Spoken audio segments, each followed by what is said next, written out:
Ce dimanche 19 février, l'émission 7 à 8 a consacré un sujet sur l'accident que Pierre Palmade a provoqué le 10 février dernier sur une route départementale de Seine-et-Marne.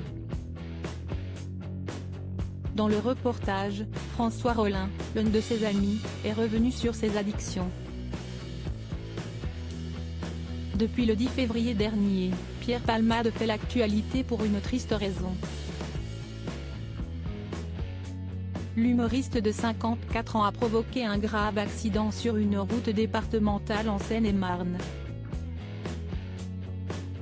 En se déportant sur la voie de gauche, il est rentré frontalement en collision avec un autre véhicule dans lequel se trouvait une femme de 27 ans enceinte, qui a depuis perdu son bébé, son beau-frère de 40 ans et un enfant de 6 ans. Au moment de l'accident, des témoins ont vu deux hommes prendre la fuite. Ils ont depuis été identifiés comme deux connaissances de Pierre Palmade. Après avoir livré leur version des faits, ils ont tous les deux été placés sous le statut de témoins assistés. Quant à l'humoriste, il a été mis en examen et placé sous contrôle judiciaire avec bracelet électronique. La cocaïne, à peu près définitivement addictif alors que l'affaire a connu un énième rebondissement ce dimanche 19 février avec l'ouverture d'une enquête pour détention d'images pédopornographiques, l'émission 7 à 8 a consacré un sujet à l'affaire Pierre Palmade. En plus d'avoir recueilli la colère de la famille des victimes qui a fait de nouvelles révélations sur l'état de santé des blessés, les journalistes ont pu s'entretenir avec François Rollin, comédien et metteur en scène. Il est ami avec Pierre Palmade depuis la fin des années 80. Dans un premier temps, il est revenu sur son addiction. Ça a commencé dans ce milieu un peu showbiz, un peu de boîte de nuit, où d'ailleurs la cocaïne n'était pas encore très répandue, elle arrivait, c'était une cocaïne récréative pour la plupart, un peu trop souvent récréative et pour certains, addictif et pour Pierre, à peu près définitivement addictif, a-t-il expliqué.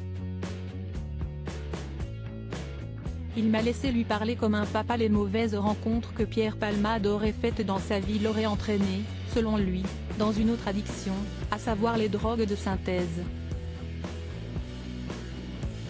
Ce sont des boîtes gays, dans lesquelles il y a beaucoup d'alcool, de drogue à disposition, et dans lesquelles traînent des jeunes gens souvent un peu à la dérive, dans une addiction qui cherche un peu du fric, du plaisir, de la dérive, des gens toxiques, a-t-il continué.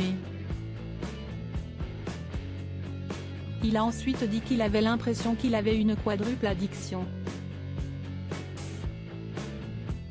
Il disait ça un peu aussi, sexe, alcool, médicaments et cocaïne, a-t-il enchaîné. Pierre Palmade a fait plusieurs cures de désintoxication pour s'en sortir, en vain. Depuis très longtemps, il se jure qu'il va s'en sortir, il essaye d'en sortir. Il m'a laissé lui parler comme un papa qui dit « Non, faudrait arrêter. Oui, mais je veux arrêter. Ça y est, je suis sorti de là. » Et puis 15 jours après, on a un rendez-vous où je lui téléphone. Je suis un peu retombé dedans, a raconté François Rollin. À lire aussi Pierre Palmade, après l'accident, une enquête ouverte pour détention d'images pédopornographiques.